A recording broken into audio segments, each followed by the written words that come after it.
Em 5 segundos será formada a rede Ubuntu de rádios.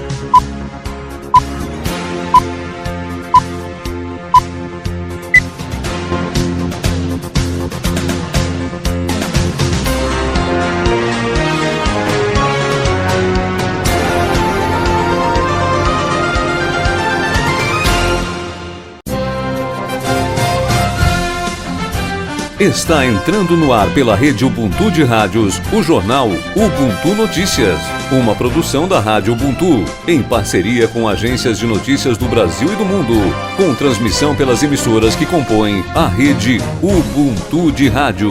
Ubuntu Notícias, informação com credibilidade.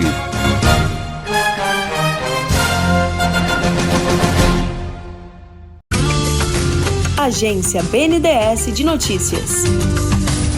O BNDES, Banco Nacional de Desenvolvimento Econômico e Social, já liberou 2 bilhões e meio de reais do financiamento de quase 11 bilhões para as obras das rodovias Presidente Dutra e Rio Santos. Executado pela concessionária CCR, o projeto faz parte do novo PAC, Programa de Investimentos coordenado pelo governo federal, e inclui a recuperação, ampliação de capacidade e melhorias nas 2 rodovias. Estão previstos investimentos em 626 quilômetros de pistas, sendo 356 na Dutra, entre a capital paulista e o município de Seropédica, e 270 na Rio Santos, entre as cidades do Rio de Janeiro e Ubatuba. O objetivo é expandir em 40% a capacidade das 2 rodovias. As obras já estão em andamento e poderão gerar 40 mil empregos durante a execução e mais de 3 mil depois de concluídas. Nesta terça-feira 15, o presidente da República, Luiz Inácio Lula da Silva,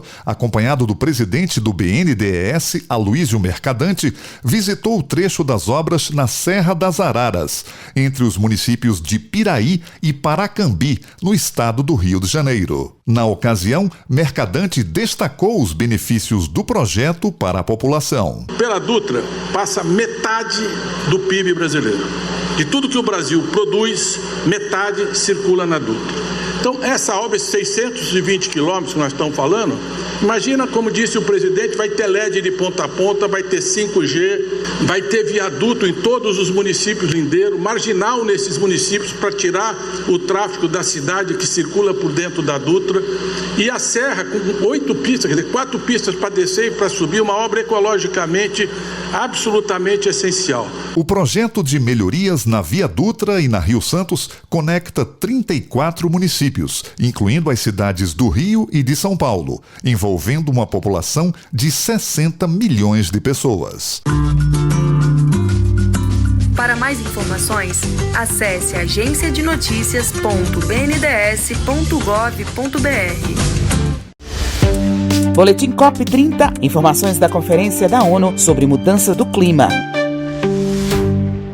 Em um momento decisivo para o futuro da Amazônia e do clima global, o Brasil se prepara para receber a COP30 em Belém do Pará, com uma iniciativa inédita, o programa Kuntaricatu, curso que forma lideranças indígenas para atuar nas complexas negociações climáticas internacionais. Desenvolvido em parceria entre o Ministério dos Povos Indígenas, o Itamaraty e o Instituto Rio Branco, o programa representa um marco histórico na inclusão dos saberes tradicionais nas políticas ambientais globais. A parceria prepara 30 estudantes indígenas para negociar em nome de suas comunidades do planeta. A ministra dos Povos Indígenas, Sônia Guajajara, não esconde o orgulho ao falar sobre o programa. Muito importante trazer essa voz indígena, até porque muitos acordos internacionais, principalmente o Acordo de Paris, já reconheceu o conhecimento indígena como conhecimento científico. Então é a primeira vez que nós vamos ter não só uma participação ali em maior quantidade, mas também em qualidade. Participam povos da Amazônia, do Cerrado, da Caatinga, da Mata Atlântica e do Pantanal. Para Maisângela Oliveira, aluna do curso e indígena do povo Sateré-Maué, do estado do Amazonas, essa formação representa uma oportunidade histórica. Porque é a primeira vez que as lideranças e a juventude, está participando dessa formação. A gente está adquirindo muito conhecimento através de professores, mentores, e vamos ter aulas de inglês também para que possam possamos entender também outros países, outros povos indígenas nesses espaços. Em evento no Instituto Rio Branco, em Brasília, o ministro das Relações Exteriores, Mauro Vieira, enfatizou a importância da Conferência do Clima como marco para a agenda climática global e o protagonismo dos povos indígenas. Essa escolha evidencia o papel central das florestas na agenda climática global e reconhece a Amazônia como que ela é um eixo vital da estabilidade planetária. Mariana Moscardo, ministra, conselheira e diretora-geral adjunta do Instituto Rio Branco, conta que o curso surgiu de uma convergência para capacitar indígenas na COP. Como é uma COP que está sediada no nosso país, na Amazônia, ter essa presença dos nossos indígenas de uma maneira real e mais substantiva dentro desse processo todo negociador. Durante a aula do programa brasileiro Kuntaricatu, foi assinado um acordo entre o Itamaraty, o Ministério dos Povos Indígenas e o CNPq para a concessão de bolsas a candidatos indígenas à carreira diplomática. De Brasília, com informações da COP30, Leandro Molina. Boletim COP30, uma parceria da Presidência Brasileira da COP30 com a agência Rádio Gov. Para mais informações, acesse cop30.br. Ouve-se, neste instante, o ministro do Trabalho e Emprego, Luiz Marinho.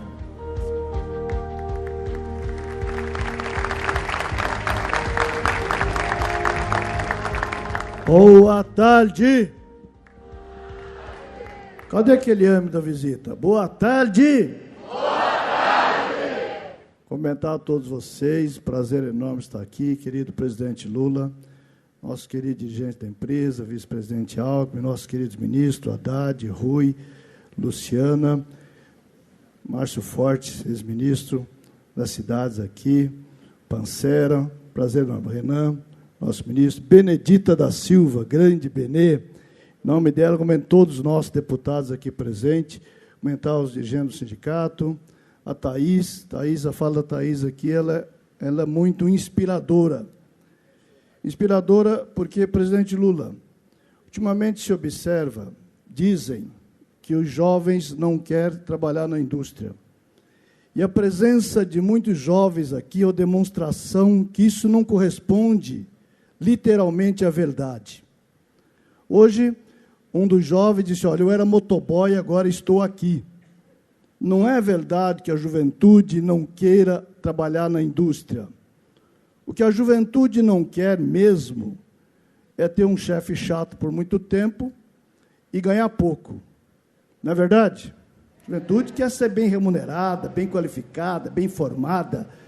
E aqui, presidente Lula, eu tenho visitado muitas empresas ao longo das nossas atividades, durante o governo, tenho visitado, acompanhando algumas ao presidente da República, ao nosso vice-presidente, e algumas também na minha função de ministro de Estado do Trabalho e Emprego, né, sozinho. Mas aqui observei uma coisa um pouco diferente das visitas que nós temos feito, que me pareceu, uma liberdade para o entusiasmo de vocês. Queria cumprimentar pela bela recepção que vocês nos fizeram, em particular ao presidente Luiz Inácio Lula da Silva. Uma bela recepção, muito alegre, com muita energia. Nós podemos dizer que podemos sair daqui com uma nova energia aqui ao visitar a Nissan do Brasil, aqui na cidade de Resende. Nosso muito obrigado. Queria aproveitar, eu não sei se o Haddad vai falar, mas queria falar de dois projetos que está tramitando na Câmara dos Deputados, aproveitando a presença dos nossos deputados aqui. Um projeto é sobre o imposto de renda. Vocês sabem, o Haddad construiu, nos liderou, sob a orientação do presidente Lula, para constituir um processo gradativo, a partir de um compromisso do presidente Lula, de isentar o imposto de renda na folha de pagamento até R$5.000. Hoje, é 2 salários mínimos. Quem ganha até 2 salários mínimos não paga nada de imposto de renda, tá certo, Haddad? Mas, a partir de janeiro de 26, se o Congresso aprovar, quem ganha até R$5.000 não vai pagar nada de imposto de renda na folha de pagamento. E quem ganha de 5 a 7 vai pagar menos do que paga hoje. Isso é bom para nós, não? Então, é bom ou não é? Então, precisamos conversar com os nossos deputados para aprovar esse projeto, né? Porque, para compensar isso, 141 mil brasileiros e brasileiras, dos 215 milhões de brasileiros e brasileiras, 141 mil vai ter que pagar um pouco mais do que paga hoje. Veja só, 141 mil pagar lá 10%, um pouquinho de nada, para poder beneficiar milhões de brasileiros e brasileiras, né? Então, isso é um que eu queria falar. O outro é um outro produto que o presidente Lula nos pediu. Nós criamos lá em 2003, no começo do primeiro governo do presidente Lula, um produto chamado crédito consignado da folha de pagamento. Mas acabou não pegando muito para os serviços privados. Pegou nos servidores públicos, nos aposentados e pensionistas, mas poucas empresas fizeram o convênio com as instituições financeiras. Então, hoje, tem 3 milhões e 800 mil trabalhadores da iniciativa privada que têm esse produto. Os demais não têm. E o presidente Lula disse, é hora de dar crédito a todos os trabalhadores e trabalhadoras do Brasil. Tendo carteira assinada, tem que ter direito a acesso ao crédito para quem necessitar. Para a assalariada doméstica, para a assalariada rural, para o assalariado do comércio, do serviço, da indústria, da pequena oficina, do frentista do posto de gasolina, todos os trabalhadores e trabalhadoras que tenham carteira assinada podem ter acesso ao crédito mais barato. Porque muita gente não tem crédito junto aos bancos. Muita gente acaba tendo que cair na mão do agiota, não é verdade? Aí vai pagar juros muito altos, 20% ao mês, 12% ao mês, 8% ao mês, e quem conseguia nos bancos era no mínimo 6% ao mês, 8%, mais que isso. E esse crédito é a partir da tua carteira digital. Quem não tem, é só baixar o aplicativo no celular.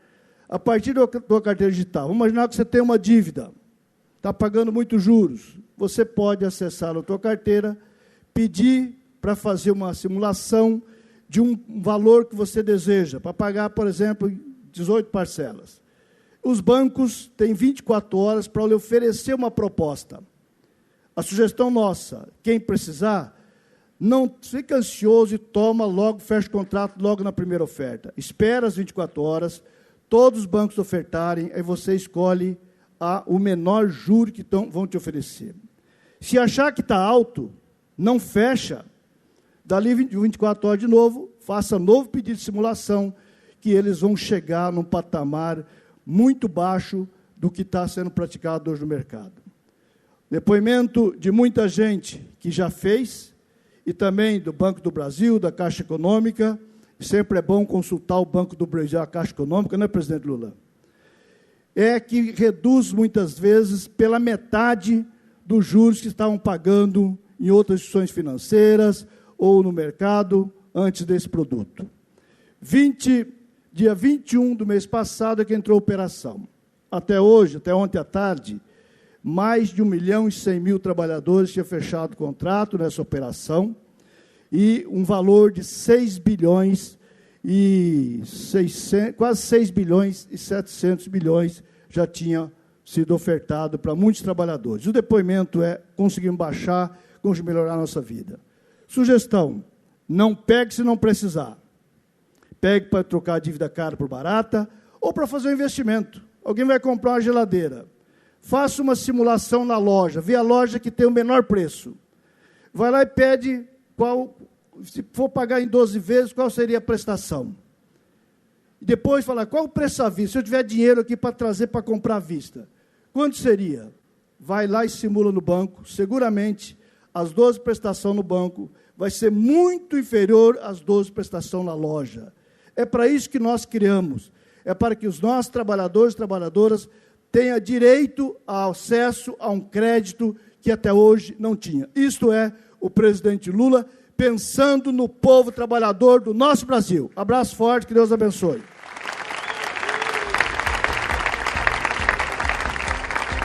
Agora, ouve-se o ministro da Casa Civil, Rui Costa.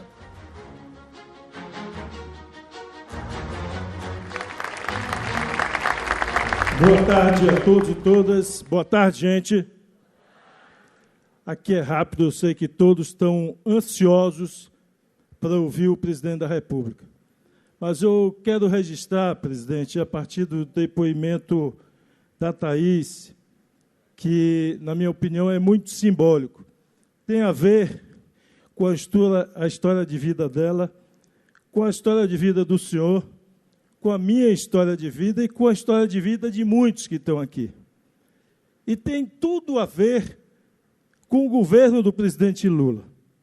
E eu não posso, nesse momento de alegria, de comemoração, de lançamento de um novo carro, de comemoração do crescimento da indústria no Brasil.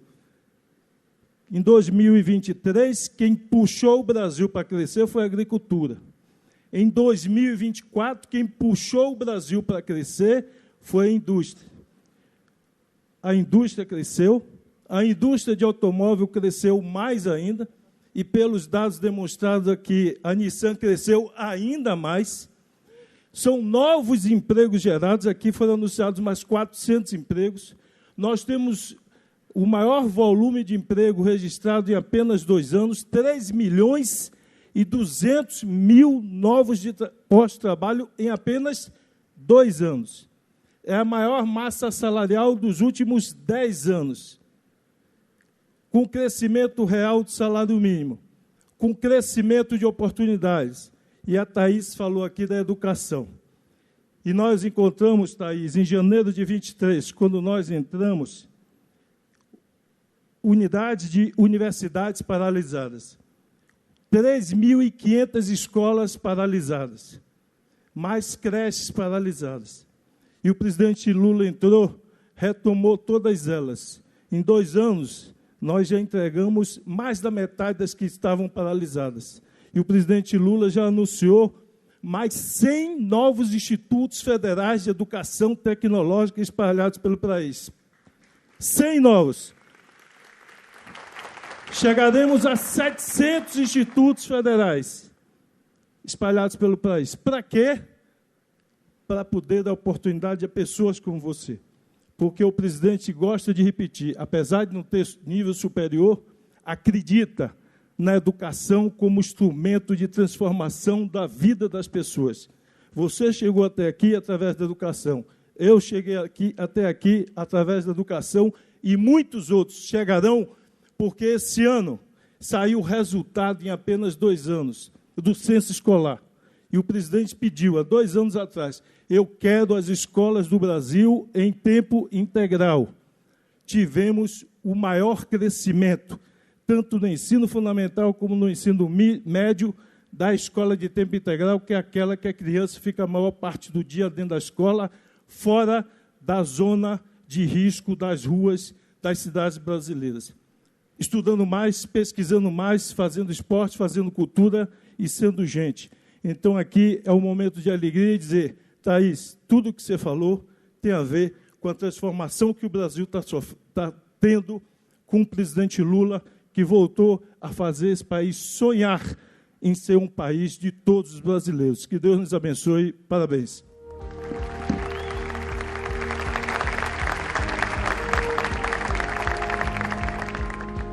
Neste momento, pronuncia-se o ministro da Fazenda, Fernando Haddad.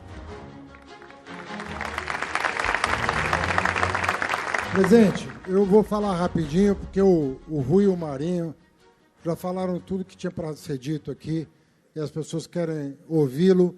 Mas queria dizer o seguinte, eu acho que é importante vocês saberem, né? Vocês dão muito depoimento de vida para a gente, mas é importante a gente dar um depoimento de vida para vocês também.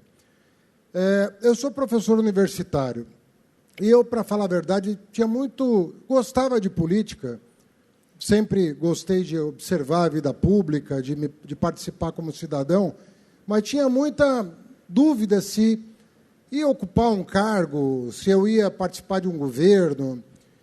Mas 2 coisas me motivaram. A primeira delas foi o aparecimento do Lula. A figura do Lula me motivou a pensar diferente a política. Eu, em 1989, eu morava fora do Brasil, morava no Canadá. E eu não acreditei quando liguei a televisão e recebi a notícia pela TV de que o Lula tinha passado para o 2º turno. Eu já era casado com a Anistela, nós arrumamos as malas e viemos para o Brasil para poder votar, porque não podia votar no exterior naquela ocasião, não tinha mecanismo de votar. E nós viemos votar e fazer campanha nas 2 semanas que restavam, e por pouco a gente não ganha aquela eleição. Mas a segunda razão, que eu acho mais importante todos aqui saberem, é a Thaís. É a Thaís existir no Brasil. É uma mulher negra, filha de mãe solteira, que 20, 30 anos atrás não tinha nenhuma oportunidade de estudar, de trabalhar numa multinacional, de poder se desenvolver, de poder sonhar. E ela, como milhões de pessoas, a gente que roda o Brasil e vê milhões de pessoas ainda querendo sonhar, querendo ter um projeto de vida. Então, pessoas como ela, que motivaram muitos de nós a entrar para a política, para transformar a realidade social, são depoimentos como o dela que nos fazem permanecer na vida pública e acreditar que é possível ter um país mais justo. O que o Rui e o que o Marinho falaram aqui é muito importante. O Marinho veio do chão de fábrica, como vocês. O Rui veio de uma favela na Bahia. E hoje são ministros de Estado, trabalhando para pessoas que, como eles, não tiveram oportunidade ainda, mas graças à liderança de pessoas como o Lula, como o Alckmin, podem sonhar a ter. Parabéns para vocês por nos inspirarem tanto e parabéns à Nissan pelo empreendimento.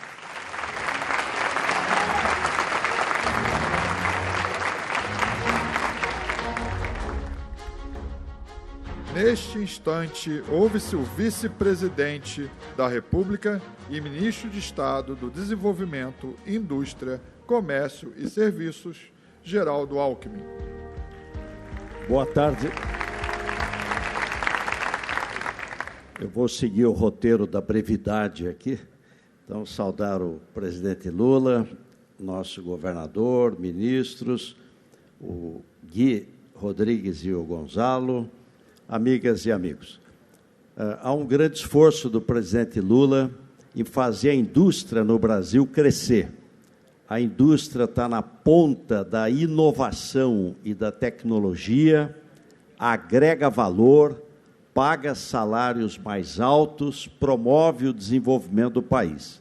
Então, o presidente Lula lançou a NIB, Nova Indústria Brasil, uma indústria mais inovadora, sustentável, competitiva e exportadora.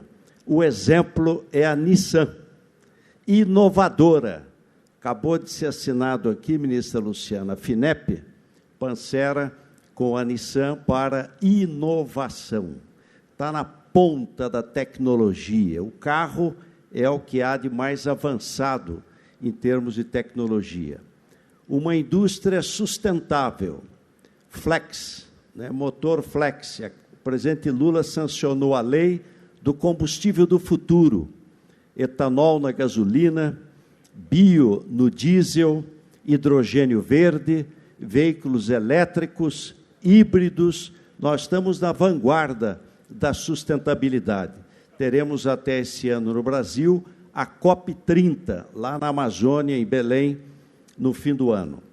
Uma indústria mais competitiva. E o presidente Lula assina o MOVER, Mobilidade Verde, 3,8 bilhões de crédito tributário para a indústria automotiva, baseado na eficiência energética, reciclabilidade e segurança automotiva. E o ano que vem, agradecer ao ministro Haddad, 3,9 bilhão para fortalecer a nossa indústria. Além disso, a reforma tributária, ela desonera totalmente investimento e desonera totalmente exportação. E uma indústria exportadora. E a Nissan está batendo recordes de exportação para a nossa América Latina. Aliás, o presidente Lula esteve no Japão, agora, semanas atrás, e está ampliando os acordos do Mercosul com a União Europeia, e entrou mais um país no Mercosul, que é Singapura. E a indústria automotiva trazendo boas notícias. A indústria automotiva no mundo cresceu ano passado 2%. No Brasil, ela cresceu 9,7%. 9,7%. E a Nissan, o ano passado, 21%. A fabricação. Aliás, essa fábrica não é só de veículos, é veículos e motores. Ela fabricou mais de 700 mil motores aqui em Resende, saudando aqui o nosso prefeito. E, de outro lado, a venda de veículos cresceu, estão aqui as concessionárias, 14,1% a venda de veículos, um recorde quase no mundo. E aí vem agradecer aos parlamentares a lei do marco de garantia, porque ela tornou o crédito mais acessível e o juros mais baixo, o spread menor. Resultado, o Brasil vendeu 14,1% a mais de veículos e ganho de renda da população. Não tem país que cresça sem emprego e massa salarial. E isso o presidente Lula tem trabalhado permanentemente. E nós tivemos um bom crescimento do PIB, da massa salarial, menor desemprego e avanço para melhorar a vida da nossa população. Eu imagino, presidente, a sua alegria. O senhor é um homem de chão de fábrica. Estudou também, Thaís, no Senai, e se tornou líder dos trabalhadores e o único presidente, 3 vezes eleito presidente da República. Só a democracia permite isso. E com estabilidade, previsibilidade, o Brasil vai crescer ainda mais. Parabéns, presidente Lula. Parabéns, Nissan.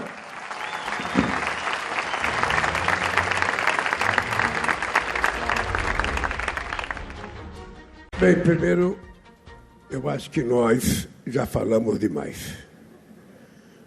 Os caras apresentaram um carro aí pensando em vender o carro ainda hoje, e nós começamos a falar, os concessionários vão embora, não vão vender esse carro hoje, eu espero que vocês comecem a vender esse carro amanhã. Eu primeiro quero agradecer aos meus companheiros do governo, o Alckmin, o Haddad, o Rui, o Marinho, a nossa companheira Luciana, o Prancerra, os nossos deputados federais, o nosso deputado, o ministro Renan, o ex-ministro Márcio, da gente poder usufruir de um dia como o de hoje. Normalmente, a gente reclama muito que as coisas não acontecem do jeito que a gente deseja, e muitas vezes a gente fica tentando procurar culpado pelo fato das coisas não acontecerem. E a gente nunca para olhar se a gente tem ou não culpa das coisas não estarem acontecendo como a gente deseja. O Brasil, lamentavelmente, durante muitos anos não tratou a educação com o menor respeito. E às vezes a gente fica triste porque, proporcionalmente, países como a Argentina, como o Chile, têm muito mais gente formada em universidade do que nós aqui no Brasil. Porque o Brasil, enquanto a Argentina, em 1918, já fazia a sua primeira reforma universitária, o Brasil só foi criar a sua primeira universidade em 1920. Uma demonstração de que a educação nesse país não tinha valor. Quem tinha dinheiro que podia estudar no exterior, ia. Quem podia estudar fora, ia. Quem não podia era o destino nosso, trabalhar. Corta cana. Nós fomos o último a acabar com a escravidão, o último a fazer a independência, o último a conquistar o voto da mulher. No Brasil, tudo foi retardado. E isso tem uma razão de ser. Havia quem não quisesse apostar na educação, mesmo tendo consciência que a educação era importante, porque mandavam seus filhos estudar no exterior. Ora, o que nós resolvemos fazer? E aí eu devo muito ao Haddad e à esposa dele que me apresentaram uma proposta. A minha obsessão era como garantir que as pessoas mais pobres desse país tivessem o direito de fazer uma universidade. Porque no Brasil tem uma contradição absurda. A escola pública ela tem menos possibilidade de oferecer qualidade no ensino fundamental do que a escola particular. Então, normalmente, as pessoas que têm dinheiro colocam seus filhos para estudar em escola particular no ensino fundamental. Quando chega na universidade, as melhores são as federais. Aí, aquele que pôde fazer uma escola fundamental particular vai fazer a privada, sabe? Vai fazer a particular pública e o pobre vai ter que pagar a universidade.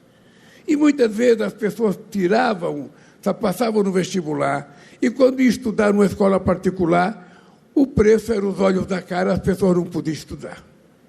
Então, nós resolvemos mudar isso. Como é que a gente consegue fazer com que as pessoas cheguem à educação? E aí nós criamos o ProUni. O ProUni foi uma verdadeira revolução nesse país. A gente, na verdade, pegou uma parte da dívida que tinha conosco as universidades federais e transformamos em bolsa de estudo. Que foi uma revolução. Foram mais de 2 milhões e meio de estudantes na universidade, gente da periferia de escola pública. A USP, há 20 anos atrás, o Alckmin era governador do Estado, sabe, a USP não tinha quase nenhum negro estudante na USP. Depois nós criamos um mecanismo, o Alckmin também facilitou a periferia. Hoje você vai na USP, 50% dos estudantes são negros. Uma demonstração da mudança que está havendo nesse país para que todos sejam tratados em igualdade de condições. Não importa a cor, a religião, o sexo, ou seja, todos têm que ter a mesma oportunidade. E aí eu volto para a questão da indústria automobilística, para que ninguém nunca esqueça o que está acontecendo hoje nesse país. Porque tem muita gente que acha que é normal. Isso está acontecendo porque é normal. Isso não tem nada a ver com o Haddad na Fazenda, não tem nada a ver com o Lula na presidência. A indústria está crescendo porque é sorte.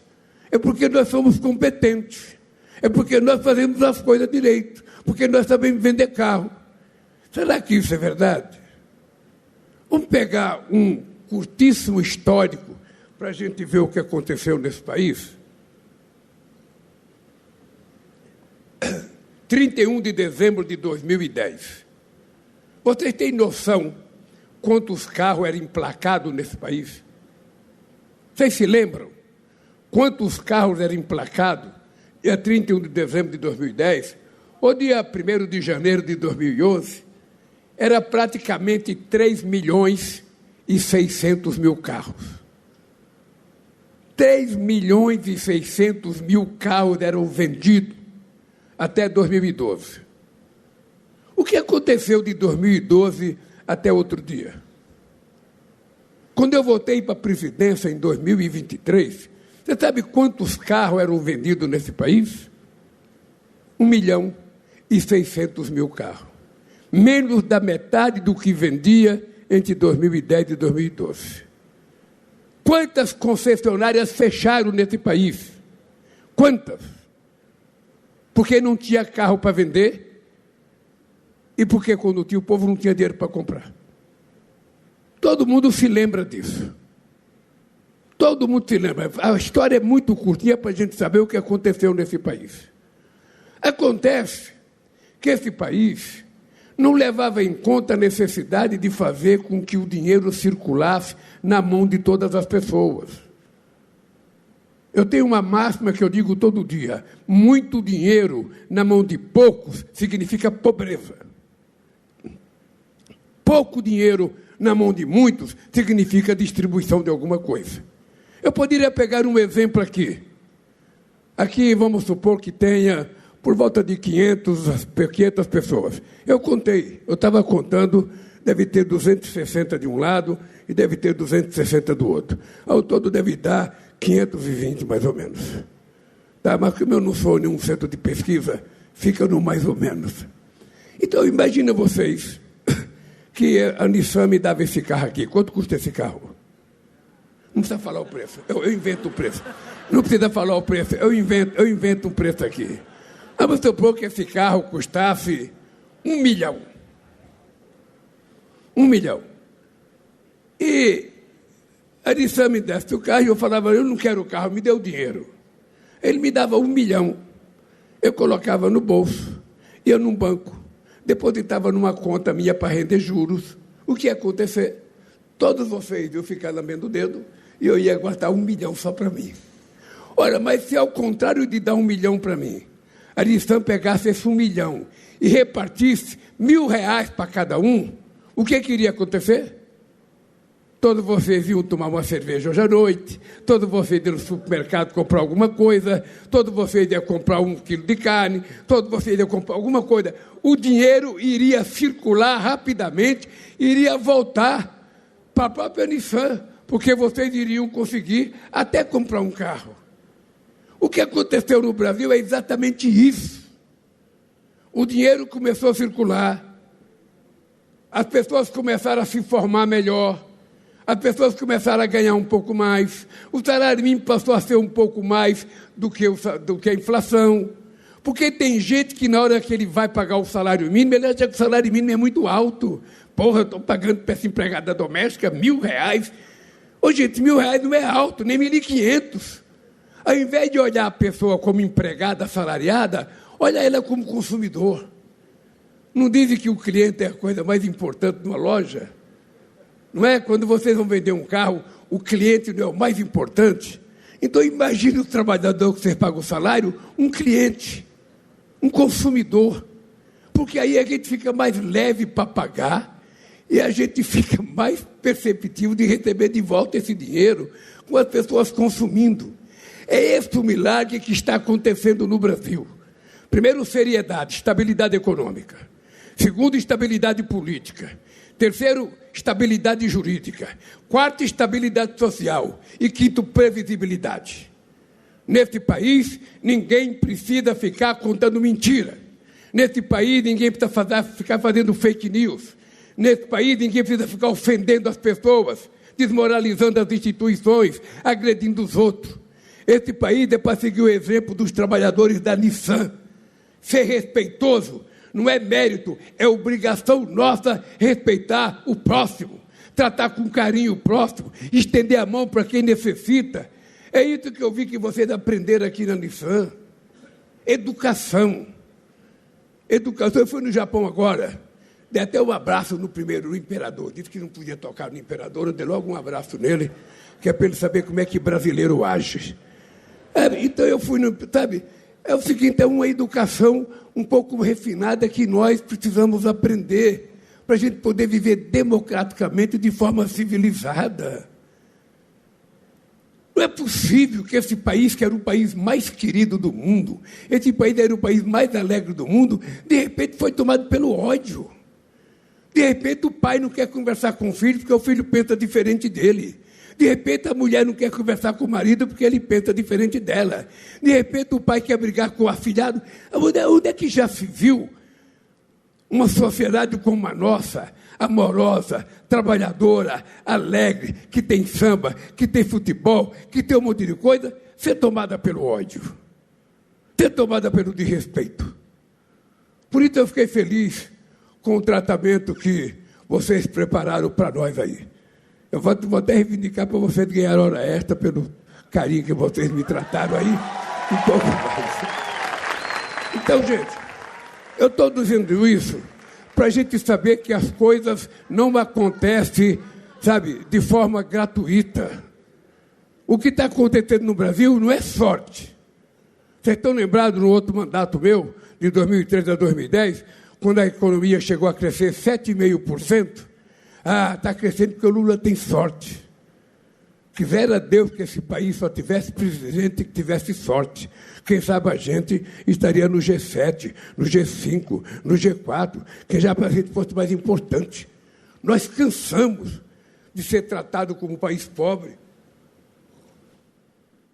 e país pequeno. Eu fico feliz quando vocês percebem com muita nitidez a qualificação, a competência do trabalhador brasileiro.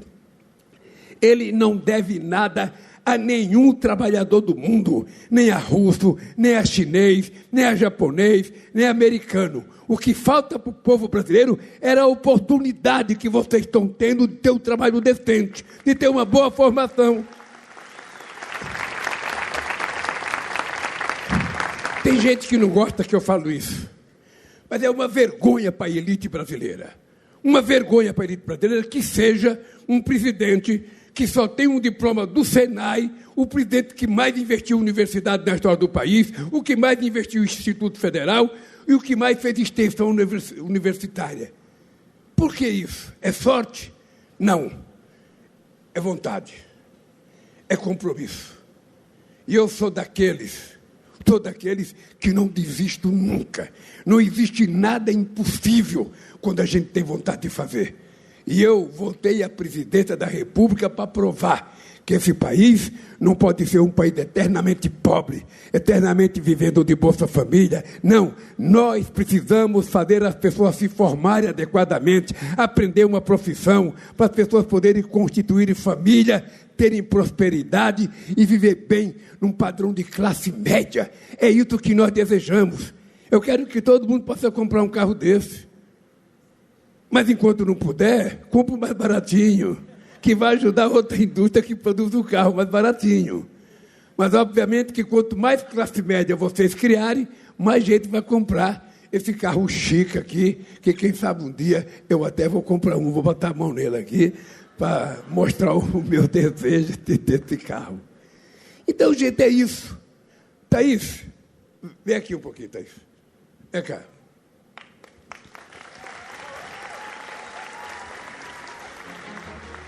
O que uma menina dessa mostrou para nós quando ela falou?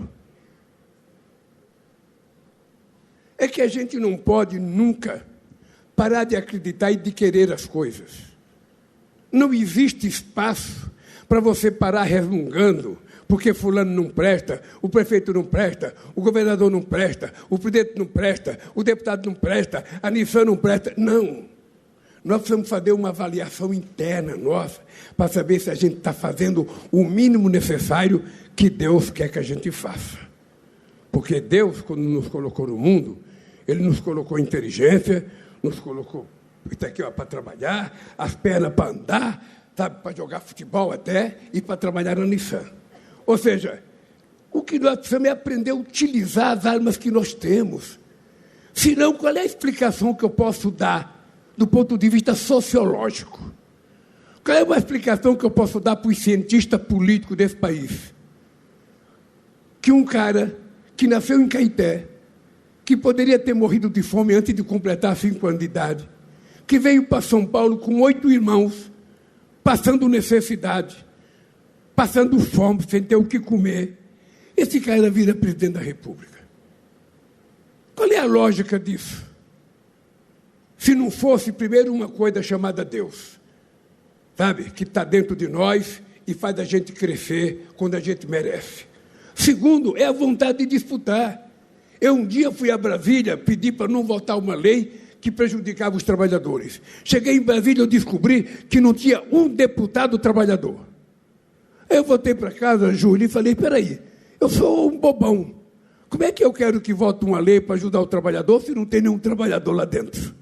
É preciso, então, a gente se organizar e criar um partido. Criei o partido. E o meu partido não é o maior. Mas se vocês prestarem atenção numa coisa interessante, eu fui o segundo em 89, o segundo em 94, o segundo em 98, o primeiro em 2002, o primeiro em 2006, o primeiro em 2010, o primeiro em 2014, o segundo em 2018 e o primeiro em 2022. Alguma coisa aconteceu nesse país. E aconteceu nesse país porque pessoas como a Thaís começam a adquirir consciência, começam a saber que ela tem direitos, começam a saber que ela pode conquistar coisas. Não é a cor, nem o tamanho, nem o cabelo que diminui a pessoa. Porque caráter a gente não compra em shopping. Caráter a gente não compra em aeroporto. A gente nasce. A gente adquire do pai e da mãe da gente. E eu tenho certeza que mesmo a tua mãe, sendo uma mulher pobre, ela deve ter dado para você uma educação que muita gente rica não consegue dar para o filho, porque muita gente rica, ao invés de cuidar do filho, prefere contratar a babá para cuidar e não dá sequer um chameguinho no filho. E sua mãe, eu acho que lhe deu muito chamego, muito cafuné, e é por isso que você é essa figura doce, encantadora, motivo de orgulho das mulheres da Nissan. Por isso, a educação, eu vou lhe contar o que está acontecendo nesse país para parar de falar. Nós tomamos uma decisão que até 2030, todas as crianças brasileiras estarão alfabetizadas até o 2º ano. Porque se a criança não se alfabetizar até o 2º ano de escolaridade, ela vai ser atrasada durante muito tempo na escola. Segunda decisão nossa, a gente tomou a decisão de que vai fazer o máximo que a gente puder de escola de tempo integral, não só para as crianças aprenderem mais, mas, sobretudo, para dar tranquilidade aos pais e às mães que muitas vezes vão trabalhar e o filho fica sozinho na rua, sem ter ninguém para tomar conta.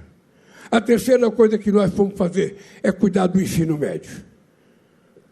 Aí, nós descobrimos no ano passado que 480 mil pessoas do ensino médio desistiu da escola para ajudar no orçamento familiar. Ou seja, 500 mil de meninas e meninos que estavam estudando o ensino médio paravam de estudar. E iam para casa fazer o quê? Fazer bico para ajudar o pai e a mãe. Aí, eu e o Camilo, que é o ministro da Educação, fiquei pensando, o que a gente vai fazer com um país que tem 500 mil pessoas desistindo da escola para ajudar no orçamento familiar? Nós vamos ter que cuidar, sabe, encontrar uma forma de garantir essas crianças na escola. Porque se tem gente que fala que é caro cuidar deles na escola agora, imagina como será caro cuidar deles quando tiver que ir para a cadeia. Enfrentar o crime organizado é muito mais caro.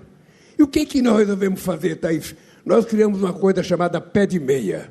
Não sei se você já ouviu falar. Então, para que a criança fique na escola, a gente dá 10 prestações de R$200, é 200 por mês, para ele fazer o que ele quiser com o dinheiro, gastar em comida e não precisar abandonar a escola. E no final do ano, se ele passar, a gente deposita R$1.000 na poupança dele.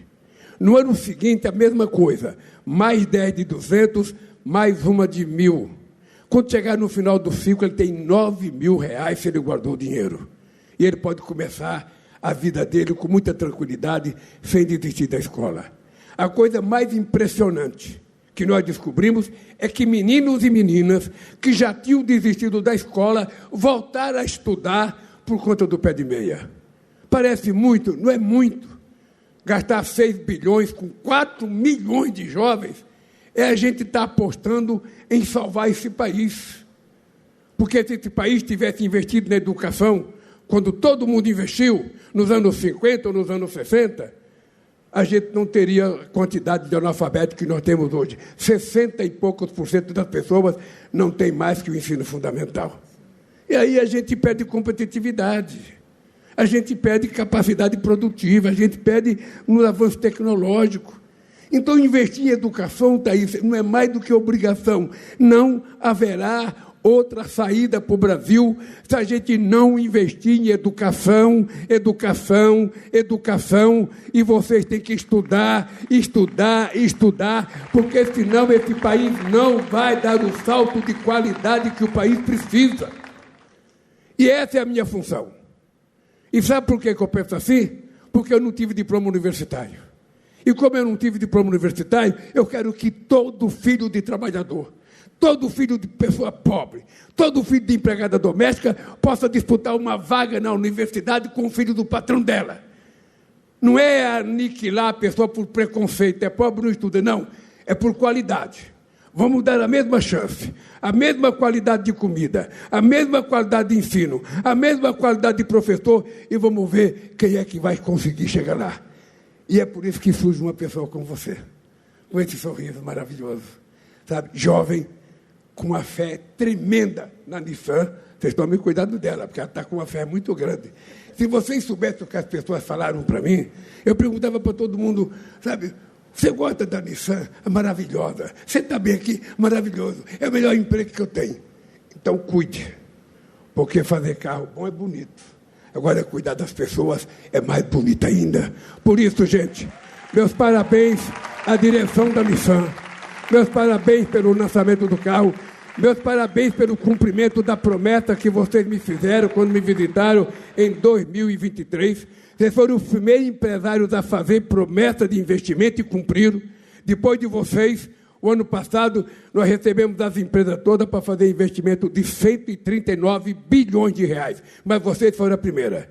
E vocês provaram que tem palavra, porque estão mostrando o fruto do investimento de vocês. Parabéns, parabéns aos concessionários, parabéns aos trabalhadores, parabéns às mulheres da Nissan, que merecem um aplauso especial. Um beijo no coração de todas vocês. Um abraço. Olá, é hora de se deixar levar pelas ondas de inovação. Um mergulho para conectar a sociedade e o serviço público brasileiro. Uma produção do Labora Gov, um laboratório de inovação em governo. Numa sociedade em que as pessoas são reconhecidas pelo que elas fazem, o trabalho é uma importante ferramenta para enfrentar a exclusão que diversas pessoas sofrem. Já pensou sobre isso? Pois é. Mas para a população LGBTQIAPN+, a realidade é que a violência e o preconceito dificultam o acesso a empregos formais. Além do mais, quando são contratadas, frequentemente sofrem exclusão e assédio no ambiente de trabalho. Olá, eu sou o Arlon Ricardo de Amorim, um homem cisgênero, ou seja, me identifico com o sexo masculino que foi me dado quando eu nasci. Sou branco passável, que significa que tenho traços indígenas, tenho estatura mediana, uso barba e tenho cabelos escuros. Hoje utilizo um óculos bege. Sou servidor da Justiça Federal de Santa Catarina e servidor público há 10 anos. E eu sou Larissa Valverde, servidora do Labora Gov e anfitriã desse episódio do Ondas de Inovação. Sou uma mulher cis, baiana, parda, de olhos e cabelos pretos e uso óculos de armações brancas. Hoje te convido a mergulhar comigo em práticas que tornam o trabalho um espaço mais diverso, acolhedor e seguro para a população LGBTQIAPN+. Para começar, quero te fazer uma pergunta. Se no seu trabalho alguém perguntar o nome do seu marido ou namorado, ou da sua esposa ou namorada, por exemplo, você sente algum desconforto ou tá tudo bem falar sobre isso? Pois é. 54% de profissionais LGBTQIAPN+, não se sentem confortáveis para falar sobre sua sexualidade ou identidade de gênero no local que trabalham. Além disso, 24% afirmam que sofreram discriminação, assédio ou intimidação no ambiente de trabalho.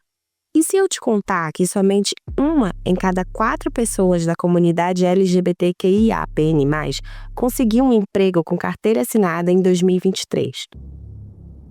Esses dados destacam a necessidade urgente de políticas públicas eficazes e de ações afirmativas para proteger e dar oportunidade para essa população. Para navegarmos mais a fundo nessas ondas da diversidade, vamos ouvir o Lino. Ele é um homem trans, servidor e professor do Instituto Federal de Santa Catarina e vai compartilhar com a gente uma perspectiva da área da educação. Nós temos várias dificuldades de empregabilidade, né? No setor público não é diferente, talvez seja ainda mais difícil e necessário pensarmos sobre a empregabilidade trans. Primeira questão é que sofremos preconceito pelo simples fato de sermos pessoas trans e de todo o estigma sobre as nossas existências, onde estamos, onde deveríamos estar. A imagem que se faz de uma pessoa trans não é de uma pessoa da medicina, do direito, da engenharia, mas ainda é aquela da margem social, do trabalho sexual, da miséria. Além disso, não acreditam na nossa capacidade, mesmo quando temos excelentes profissionais dessas áreas mencionadas, assim. Um segundo ponto é que, de fato, em geral, a nossa população é bastante prejudicada ao longo do tempo pela transfobia. O fato é que, quando não há uma transfobia direta e violenta, que expulsa as pessoas trans da escola e da escolarização, Muitas vezes acontecem transfobias veladas, como a negligência com pessoas trans, o não atendimento e a falta de atenção voltadas a essas pessoas em sala de aula, além da falta de respeito com o nome e gênero dessas pessoas, e que também afeta a saúde mental e as possibilidades de aprendizagem e excelência de estudantes trans. Por fim, a grande dificuldade a ser superada é que pessoas trans ocupem, nos cargos públicos e em todos os espaços, o mesmo índice que ocupam na sociedade, a fim de que conquistem melhores condições de vida. Isso parece só ser possível por meio de ações afirmativas. E que, por fim, essa sociedade pudesse estar em contato com pessoas trans para destruir esses estigmas que foram construídos ao longo do tempo sobre essa população. Então, tanto a população trans quanto a sociedade em geral poderia ser beneficiada dessa diversidade, né? A partir da fala de Lino, podemos compreender um pouco as dificuldades que a população trans enfrenta desde a infância até a vida adulta. Geralmente, uma trajetória de exclusão e de sofrimento, marcada por preconceitos e falta de oportunidades. Somente 4% do total de empregos formais são da população transgênero. Mais uma vez, constatamos a importância de políticas públicas voltadas para essa população. Vamos refletir agora sobre a oportunidade de trabalho no serviço público. Será que basta qualquer pessoa LGBTQIAPN+, ser aprovada em um concurso para garantir o seu sucesso? Infelizmente não, e sabemos disso, né?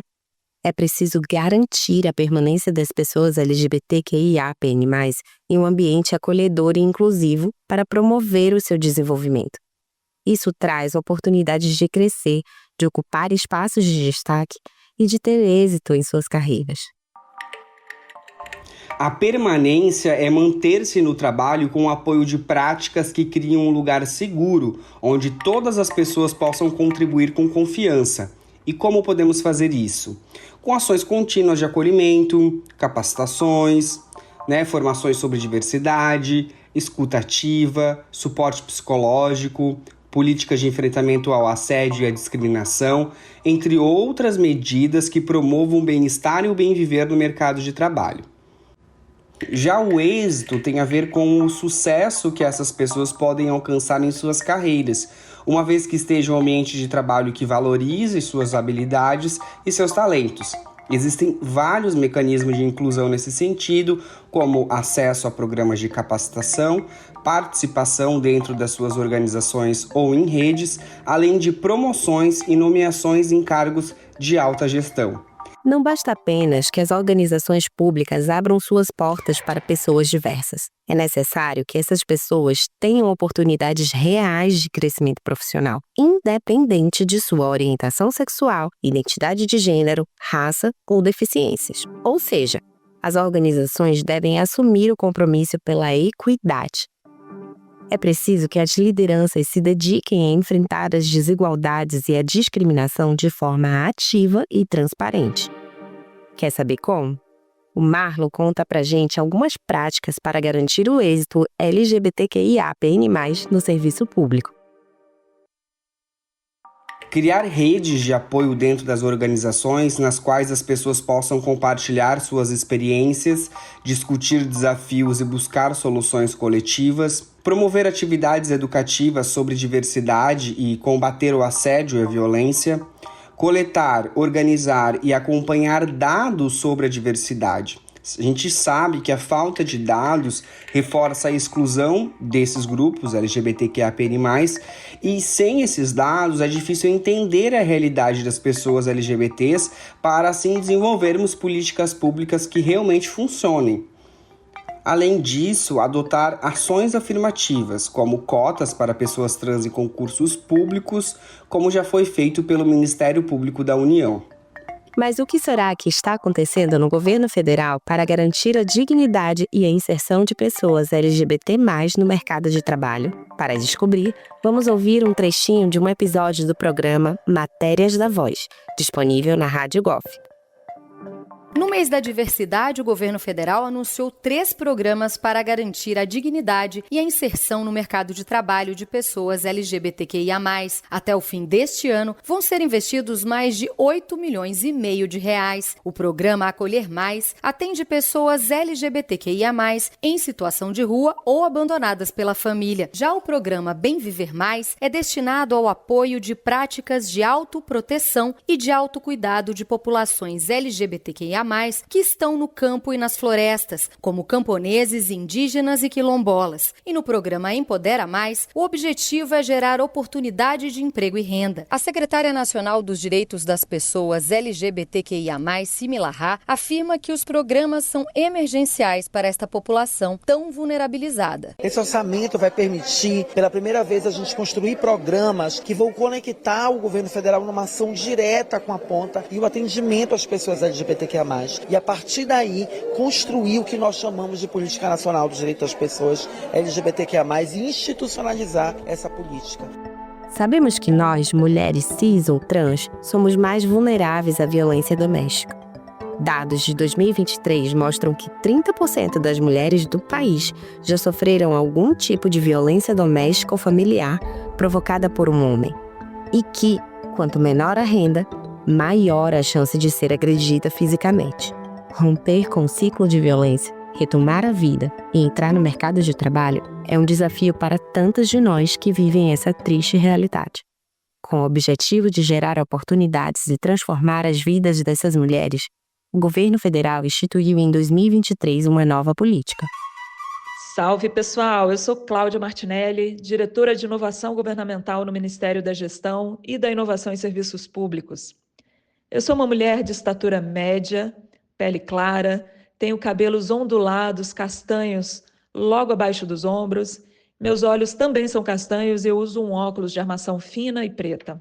Você sabia que o Ministério da Gestão e da Inovação em Serviços Públicos criou uma política que reserva 8% das vagas em contratos federais dos serviços contínuos para mulheres em situação de violência doméstica e familiar?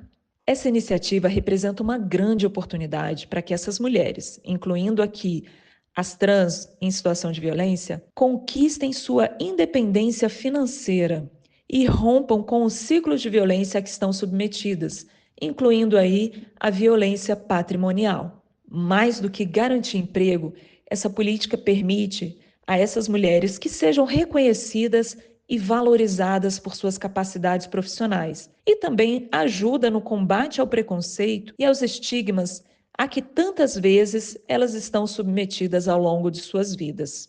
Ao trazê-las para o setor público, a política também contribui para a construção de um ambiente de trabalho mais diverso, mais representativo e, por que não, mais inovador. Nós, servidoras e servidores públicos, temos nossa responsabilidade nisso tudo, né? E aí entra a importância do letramento, que é entender o mundo à nossa volta de forma crítica e refletir sobre diferentes realidades sociais.